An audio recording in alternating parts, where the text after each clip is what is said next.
Good afternoon, everybody. So we don't have a microphone, but we can talk really loud because we're big people.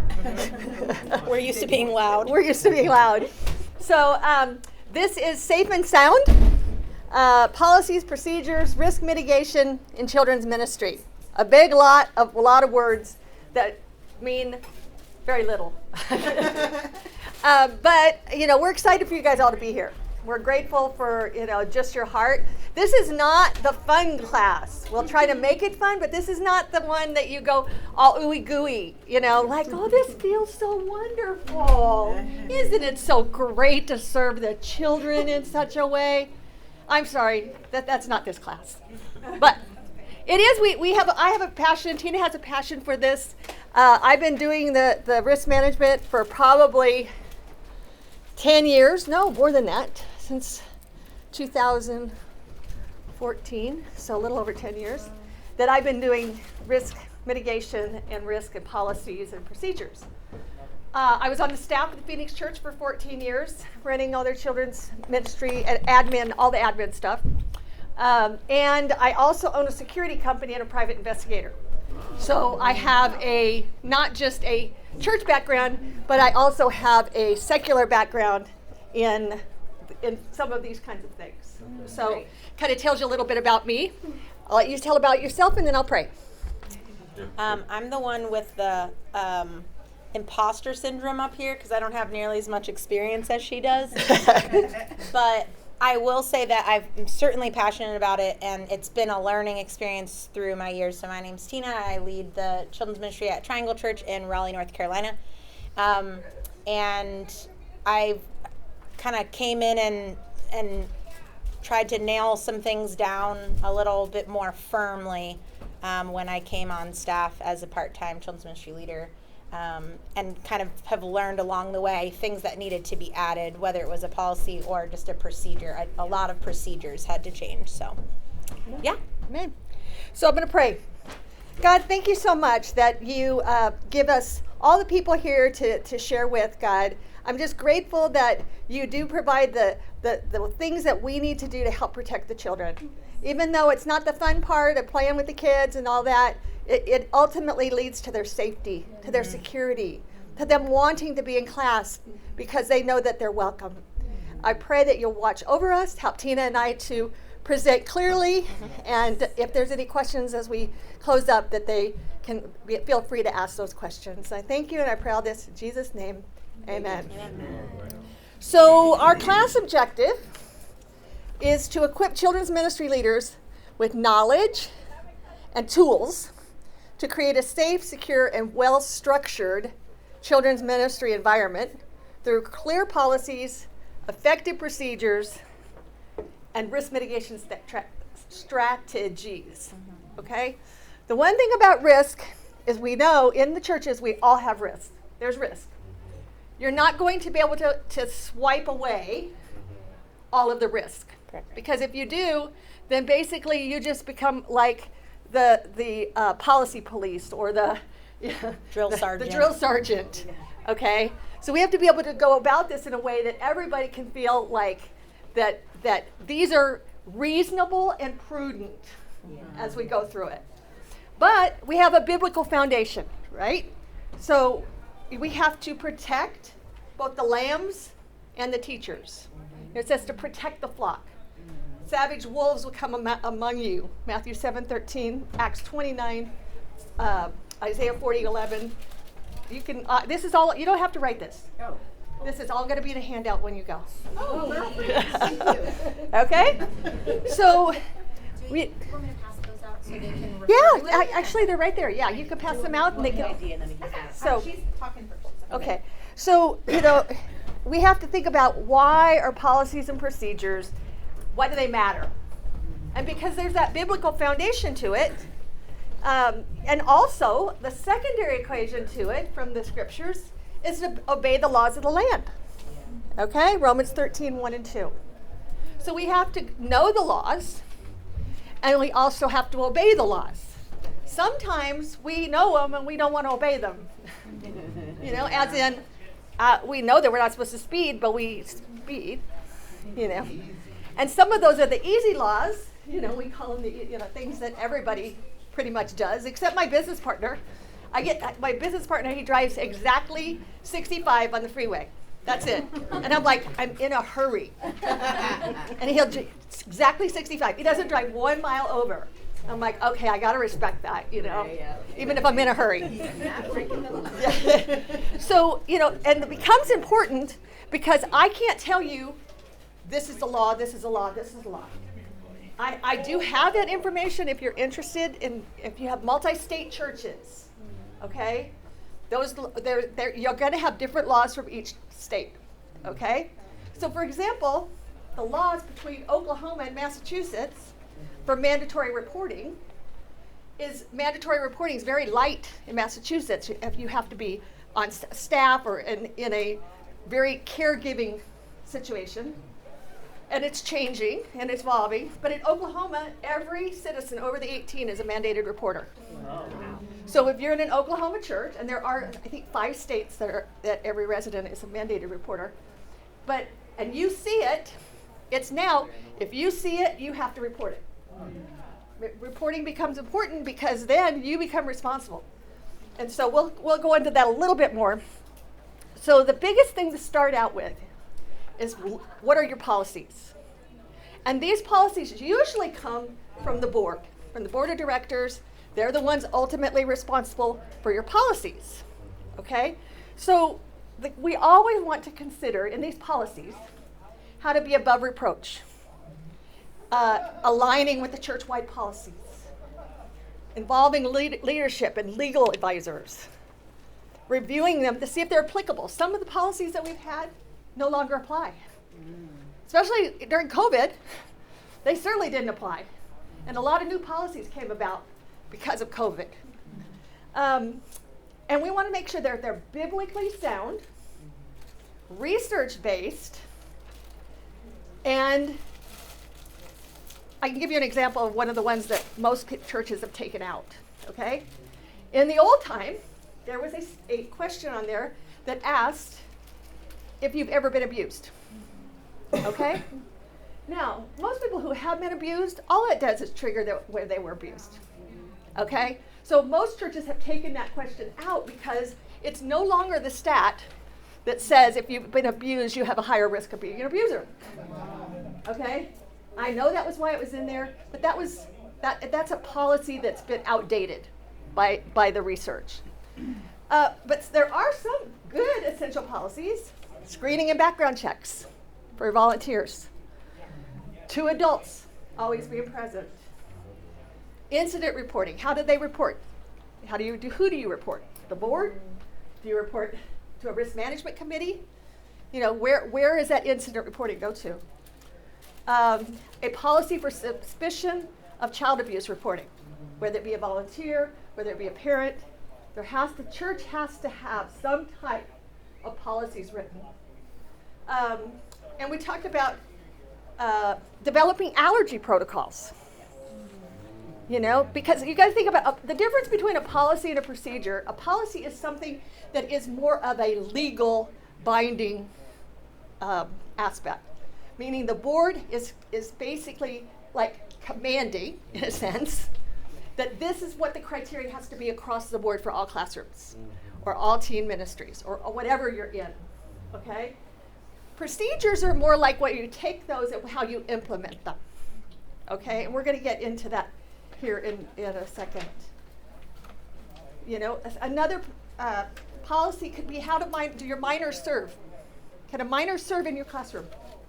That's something the board has to dictate, because you think about anything you can get sued on, it has to be part of the policy. There's nothing worse than having a policy and not following it. If you don't have a policy, then it's like precedent then comes into place. But policies that aren't followed. One of the ones that are out there, some churches do this and some don't, but I'll give you the reasons, the pros and the cons, okay?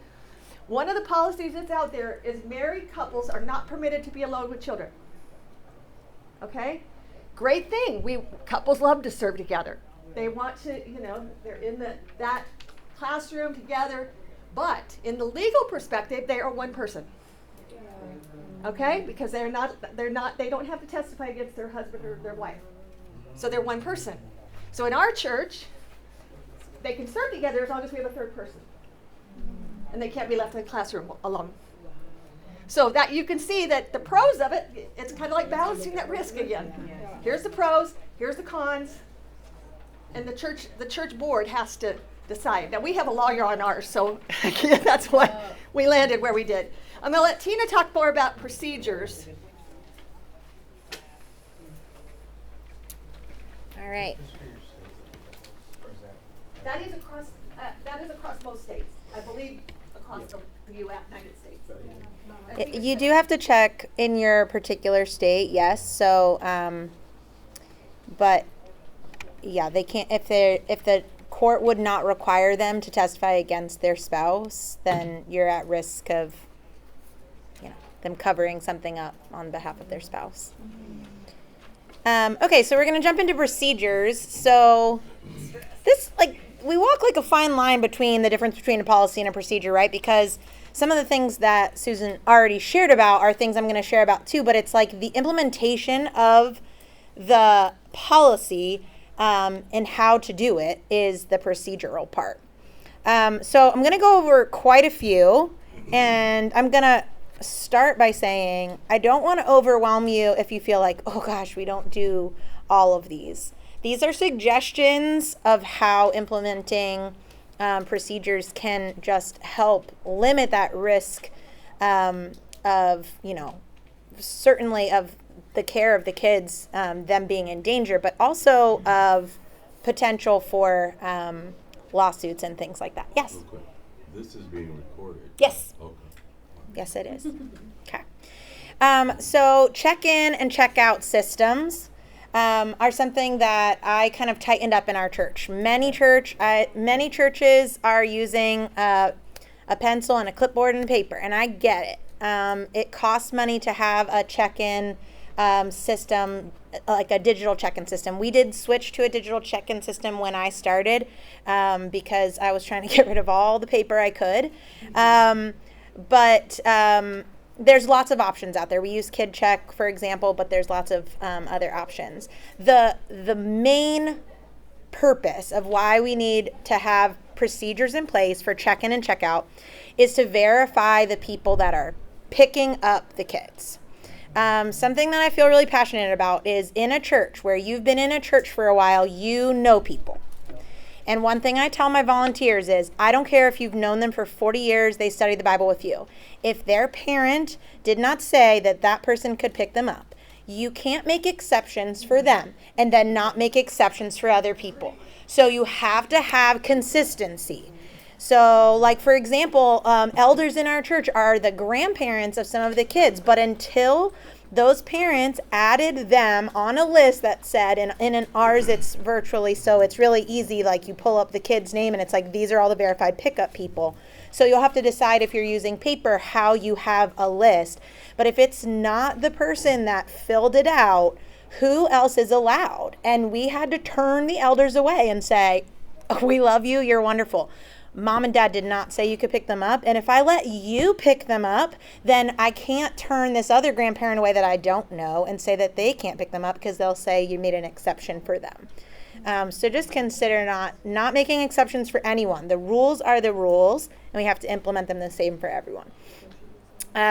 If you get pushback on this, because I do sometimes, and I'm a huge stickler on this, and all my volunteers know this. If you don't know for sure, ask me. I have to be the one that says we can overlook it right now, but I'm going to make sure we help you set it up so that they're added as a verified pickup person in the future. And I can't leave it to my volunteers to make exceptions to the rules. That has to be on the person that's leading the children's ministry to do that in that moment. And if you get that pushback, reassure them that we're keeping the kids safe. And most of them are grateful. Most of them are like, thank you for double checking and not just letting any old person come and pick them up.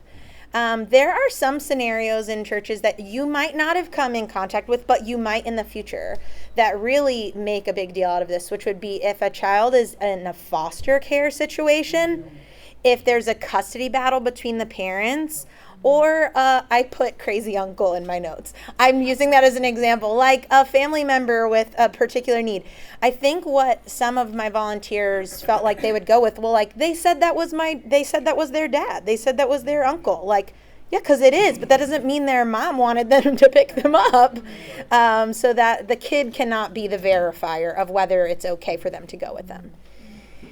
So moving on, allergy protocols are something we take very seriously. This is near and dear to my heart because I was diagnosed, and as was my daughter 6 years ago, with celiac disease. And it absolutely broke my heart that my daughter was like, why does everyone else get to have goldfish? She misses goldfish more than anything in the world. I understand that the vast majority, I'm not going to ask you to raise your hand, but I can almost guarantee most of you have goldfish and maybe animal crackers or pretzels. We have made it so that every snack that we provide in our building is top 8 allergen free. I don't know about your kids, but the kids that come to our children's ministry have all sorts of allergies.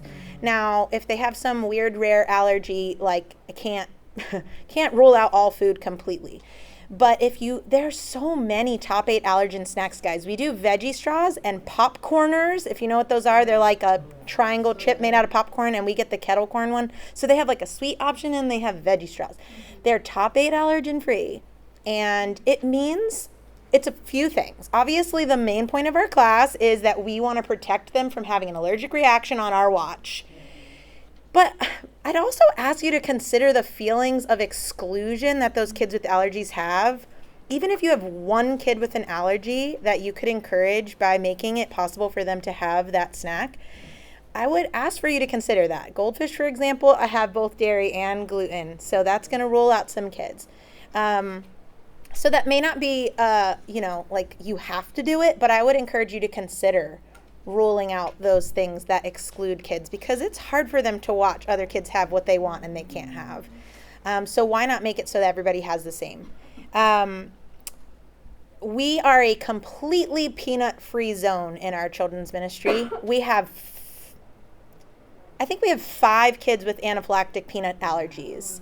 One of them is my best friend's daughter, and so it was near and dear to my heart to protect her.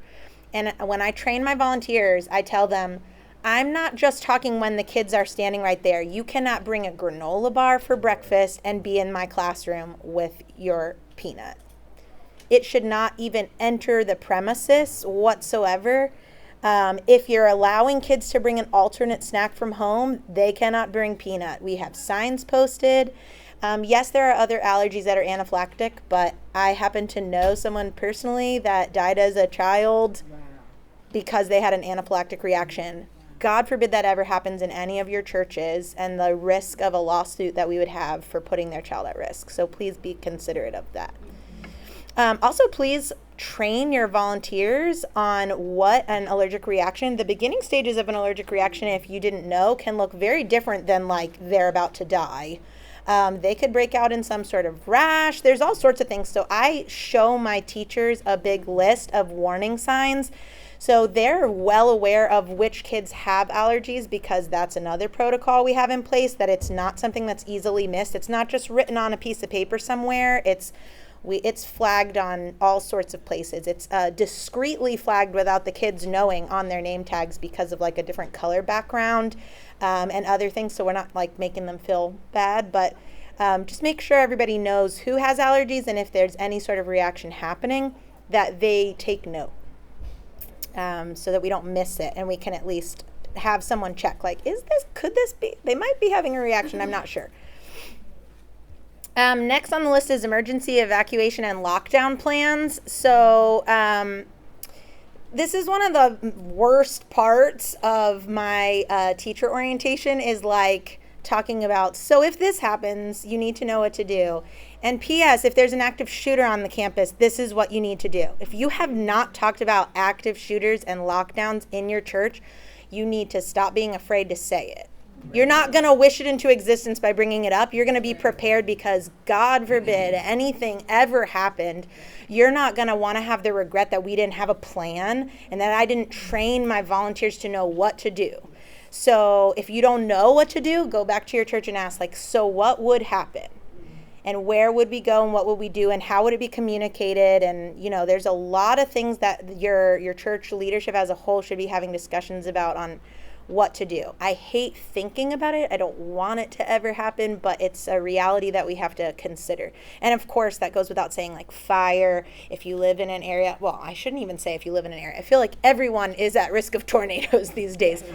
Like no one is exempt anymore of natural disasters. So I even talk about like if we get word that there's some sort of serious weather, where to take shelter, kids being in duck and cover positions. So these are all things that would be helpful for you to share with your volunteers so they know what to do, how to stay calm. So next would be first aid readiness. It goes without saying that hopefully you have a first aid kit, but do you have a designated medical professional in your church that volunteers to be sort of on call? I'm not saying they're sitting in children's ministry the whole time. Bless you. Our medical professional is just someone that we know that she's the one we call.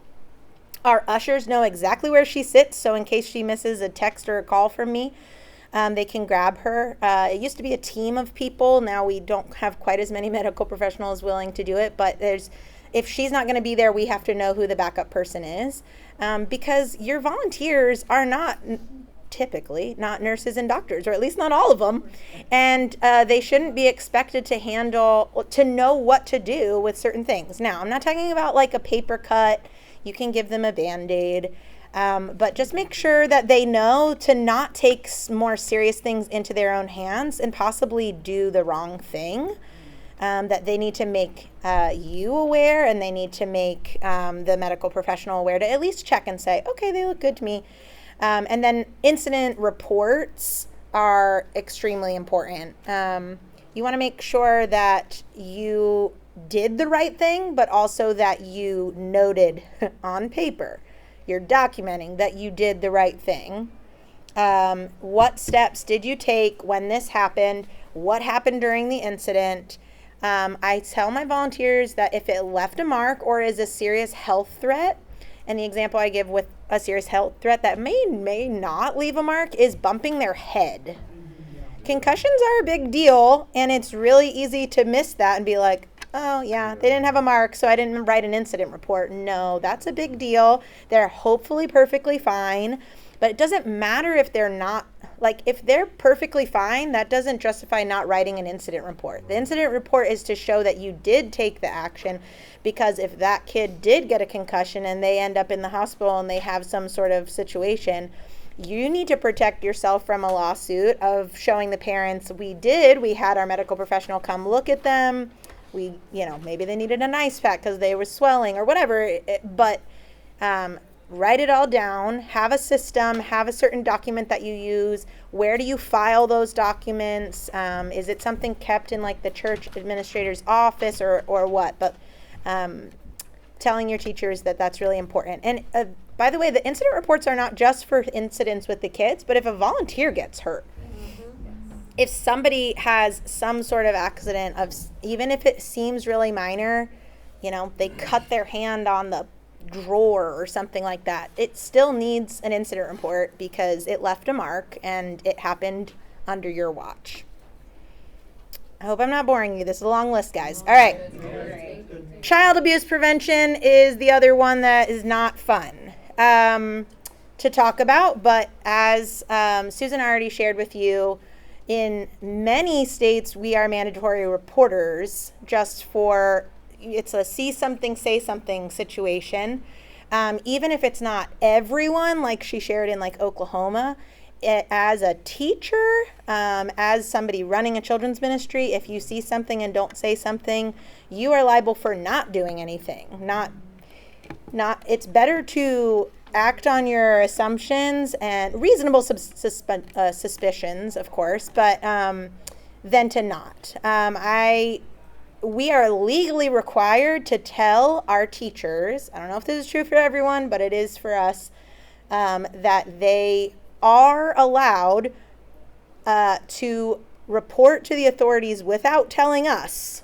Legally, they don't have to tell us. but I ask them to tell, we have what's called a child safety committee within some of the leaders in our group. Some are elders, me, various staff. And I say, this is the child safety committee. You don't have to necessarily tell me your suspicion, but please tell one of these people. But legally, they don't have to tell one of those people. They can go to the authorities themselves. Because if I say you have to tell me and they don't go to the authorities, and then they told me and we didn't go to there's a lot of risk there. So make sure they know, but also that you are trained and you're willing to help them report it as well. It's not like a tell me so I can handle it instead of telling the authorities. It's both and. But your volunteers need to be aware, and you do, of the warning signs of child abuse. And this is something that, honestly, I was not aware of until I did a training. So I don't know how many of you have done a training. If you lead a children's ministry, I highly recommend that every one of you do a training. And my second to that, my sort of one-up of that, is we have begun making every single one of our volunteers take a 30-minute video training through Protect My Ministry. And it includes a quiz at the end that they have to pass to work with our children's ministry. So every single staff member at our church has to take it, even if they're not working with the children's ministry. All of our staff have taken it. I believe all of our elders have taken it, and then every one of the children's ministry volunteers has to take it and pass the test. Can you say that again? Sure. It's called Protect My Ministry. There are many options, so that is one that we use. And our church does a longer, more thorough option for Protect My Ministry for leaders. Like I did an hour-long one. I also did another one with the Children's Ministry Task Force a little while back, but from another company. But we've opted to do the 30-minute training for our volunteers. So they get sent a link that's specifically for them. They watch the video and complete the quiz on their own time. And then the results go like through that company and then get sent back to the admin. So I get all their scores.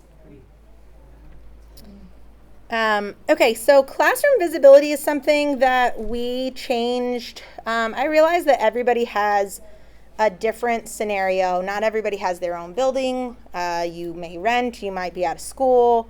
Even if you have your own building, you didn't get to design what the doors look like.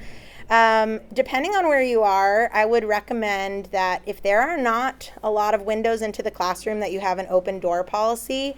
If there are windows in, that there are checks being done, and not just assuming that the two adults in there, are good to go, but that they know that the leadership of whoever's working in the children's ministry is walking through and passing by. It's just really helpful to make sure nothing happens. Not that you think it will, but visibility is important.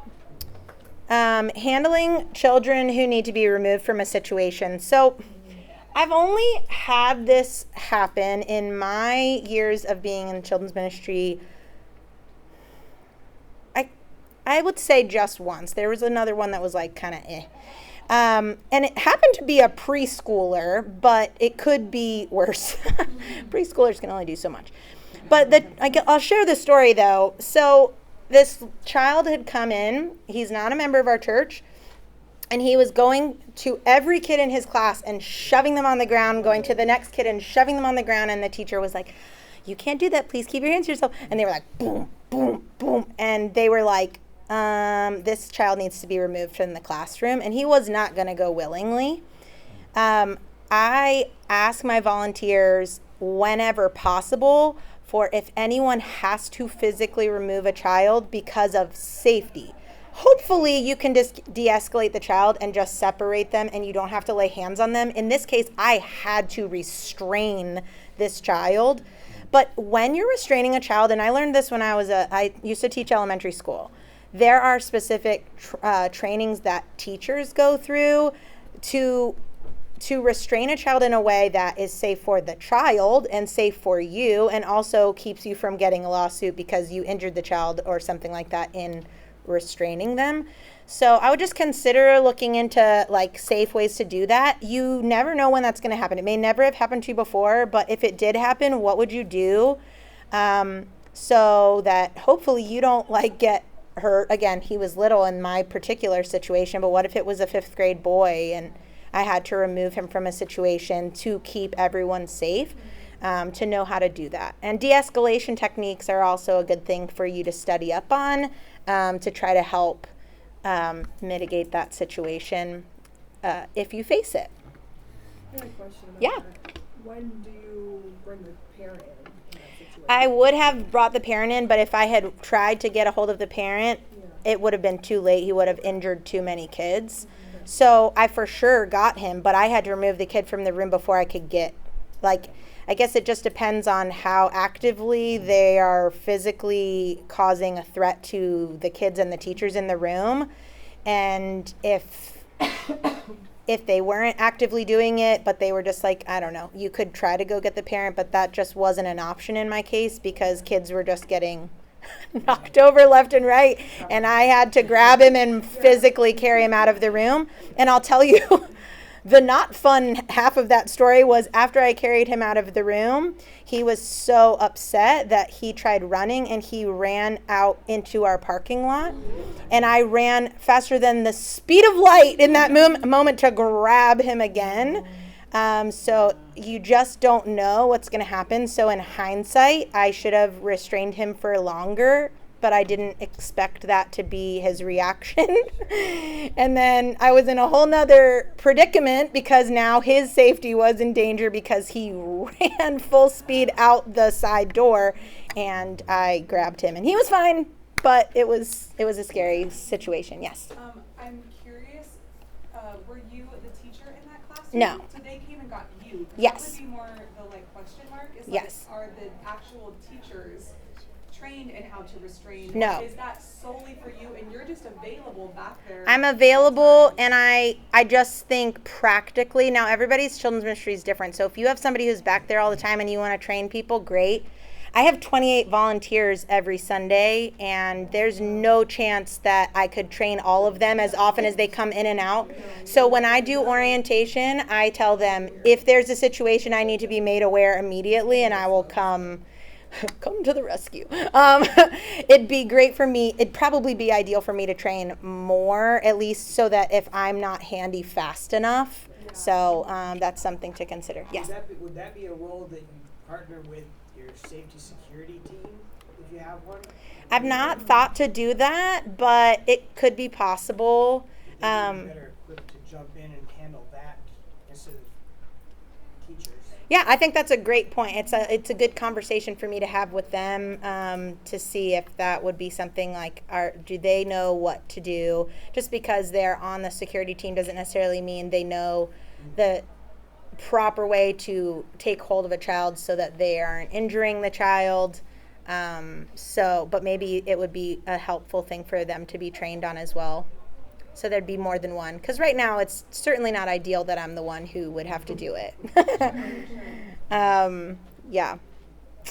Yes. I was going to say, I think even too, like in your training sessions with your volunteers, sometimes it's good to kind of, I mean, depending on your time and all of that, but like sometimes it's good to riff off of little situations of like, so what would we think we would do? Because it gets people, because even now I'm sitting here thinking of like 6 different ways, right? Like, what would I have done? What would it look like? So like doing that with your volunteers, I think is a valuable time too, of like, because sometimes when you've just thought through it a little bit, it can help you in the moment, you know? Right. Like it's like, okay, do we just get all the other kids then and go?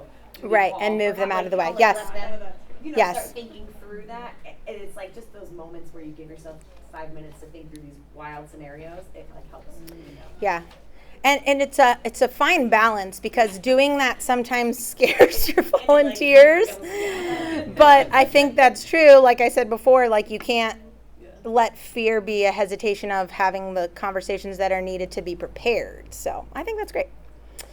So slightly less intense. Visual identification of volunteers is something that I changed when I came on staff. So prior to me leading the children's ministry, I believe they were supposed to be wearing lanyards, but I feel like some people didn't, or they took it off because they were holding a baby and the baby was playing with it, or whatever the reason it was.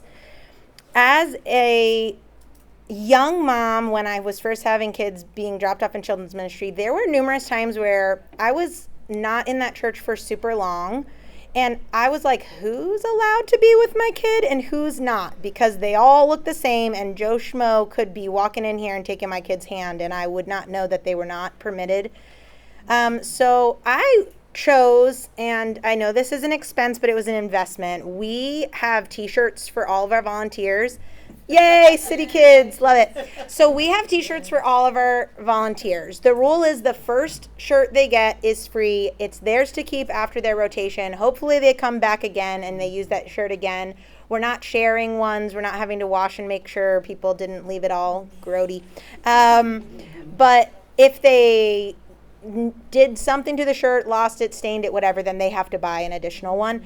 But that was worth it to me to have a really clear indicator of who is supposed to be teaching the kids, who's vetted, who's trained, and it reassures the parents. I know some other churches use aprons, vests, lanyards, name tags. There's all number of things, but just consider making it really obvious who's supposed to be back there.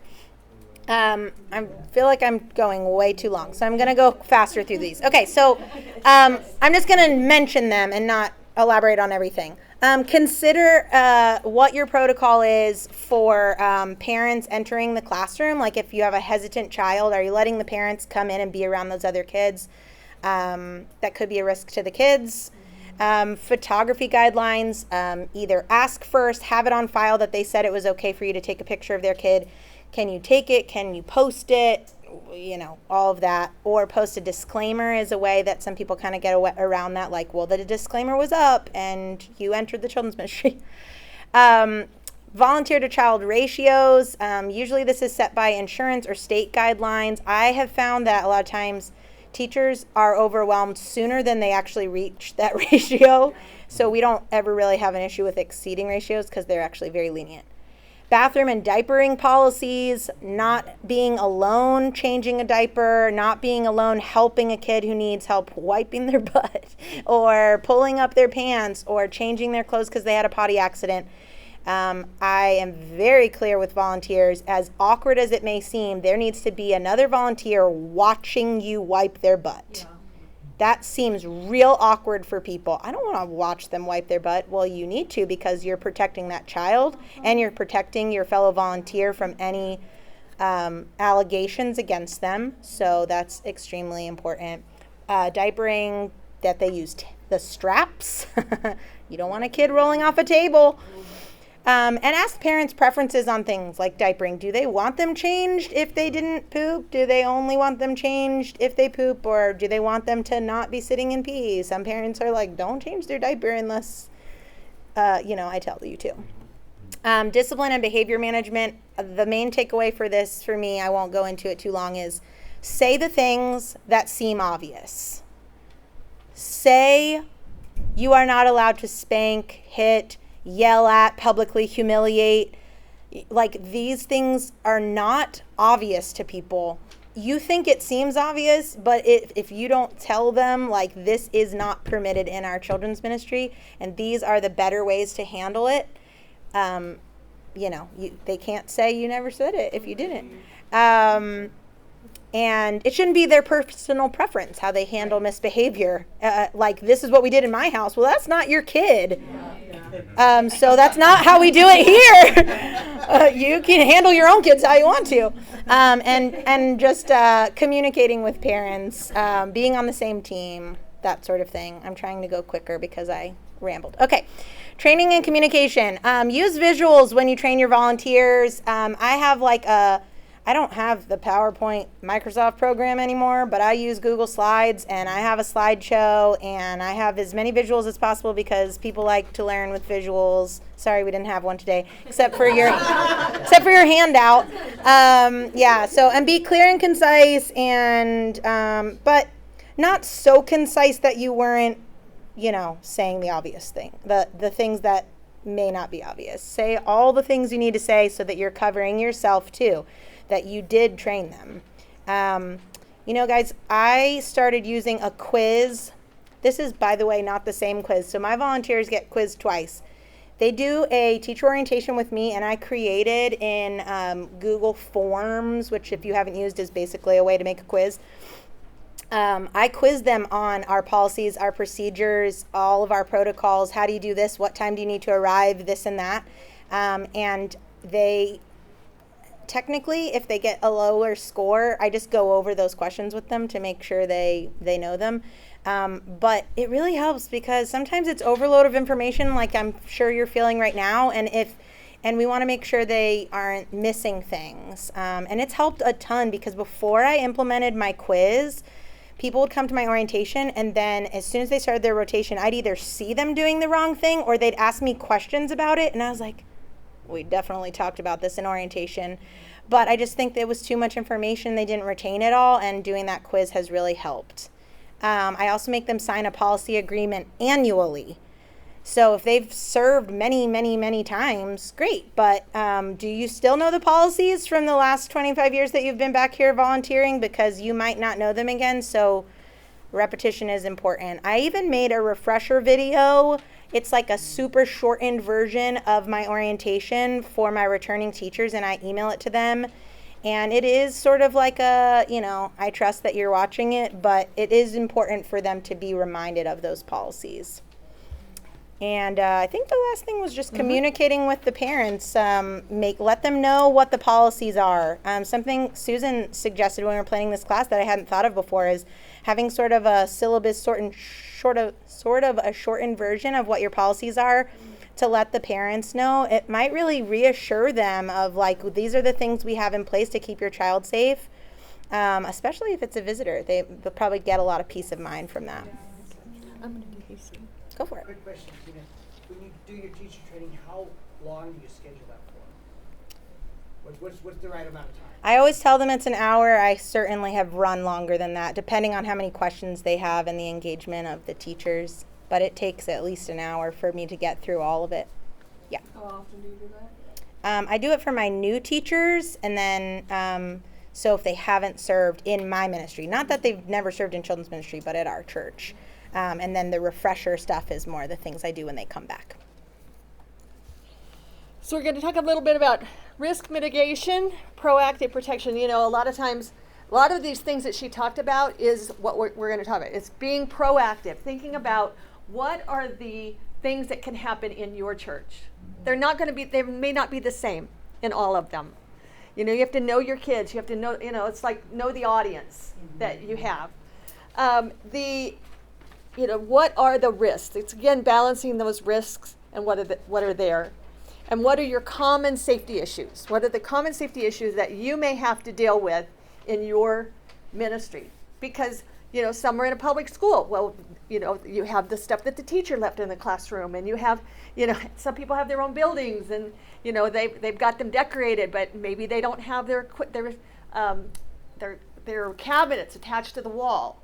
It's just being able to know in a classroom, like what could happen when that person pulls a TV off the rack. And so we have to be that proactive eye to think about it from a toddler view. Get down on the ground, look at it from their perspective and go, okay, what do we need to do to protect them in this classroom? One of the things Tina talked about is this, the Protect by Ministry, and that the biggest tool that you can find out about is find out who covers your liability for your church. Who's the liability insurance carrier? There's about 5 of them that commonly do churches, okay?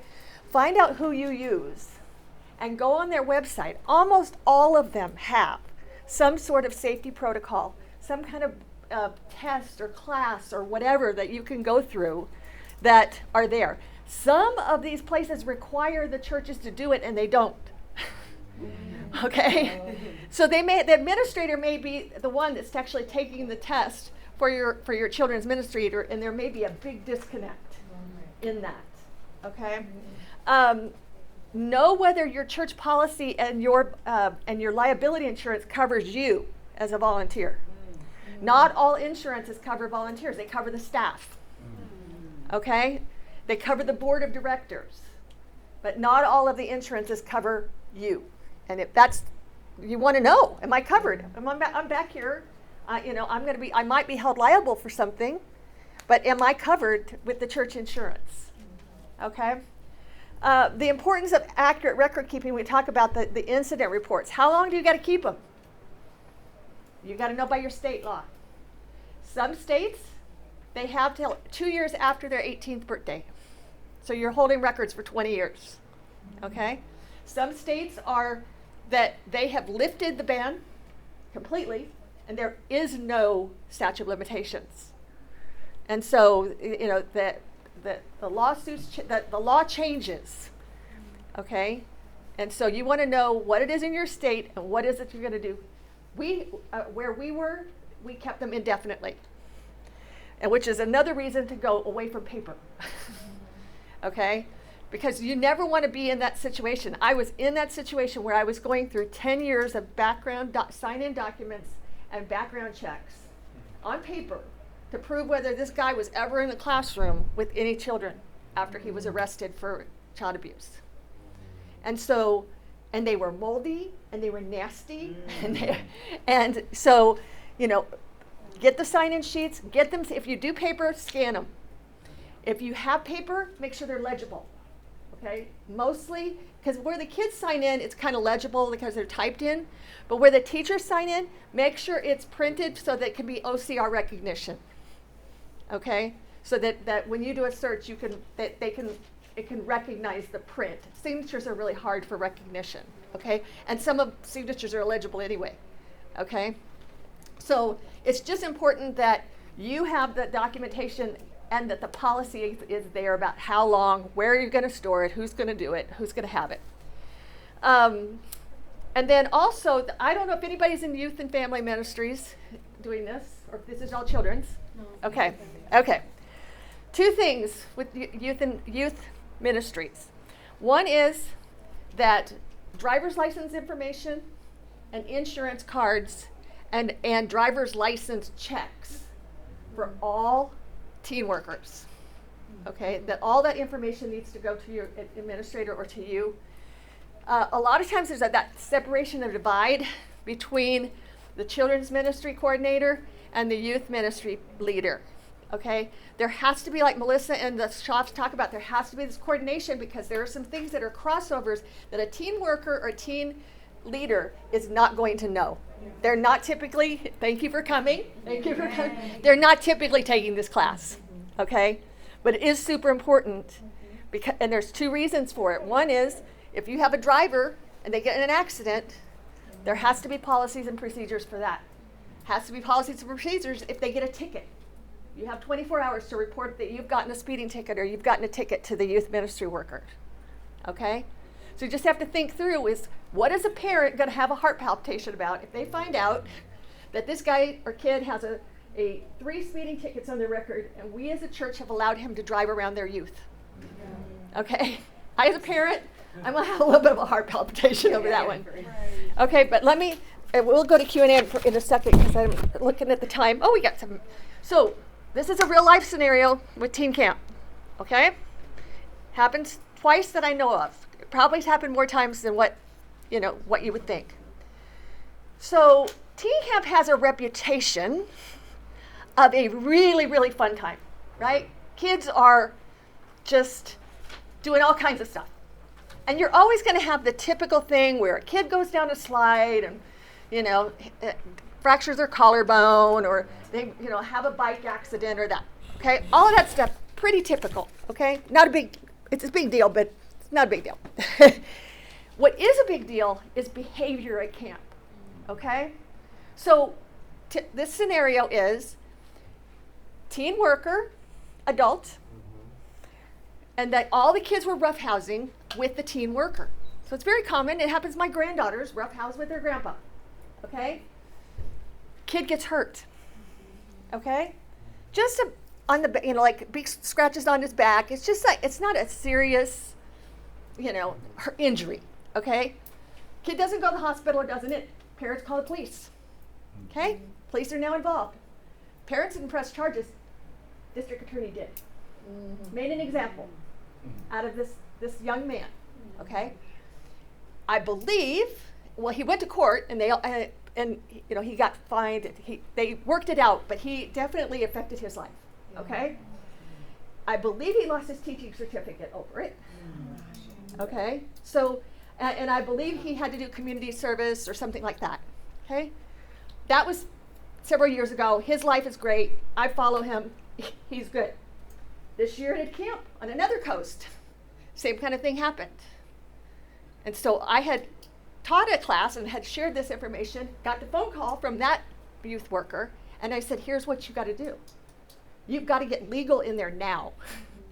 You've got, and this young man was an elder's kid. So it kind of like got the spotlight on in a bad way, because he wasn't treated like every other, because it was like this overreaction kind of thing. But he wasn't. It was like the fine balance. But you don't want to protect staff's kids, but you don't want to over persecute staff's kids. So I said, get lawyers in there, because their lawyer said, oh well, kids will be kids. Like, nope, not the right answer. And that was a legal person. I'm like, that's not the response. Right. But you've got to get a lawyer in there. You've got to get somebody to protect him. You've got to suspend him from youth ministry for temporarily. Well, and the other thing is we do not investigate. Right. The law, if you will taint, this isn't from my legal, my private investigator. If your church tries to investigate an incident or an accident or something like this, you taint the investigation. And so then you think you're doing good. You think you're protecting the student. You think you're protecting the teacher. It doesn't. Our job is to observe and report. And that's the thing to understand. It's that for them to investigate, and stories change because of what we can say. Yeah. So we'll take, that's the scary part, but we'll take Q&A. Thank you. Yeah, Linda. Do you recommend anyone to do the background checks? We use Protect My Ministry for that as well. Oh, Yeah. you do? We use the Tidely checker.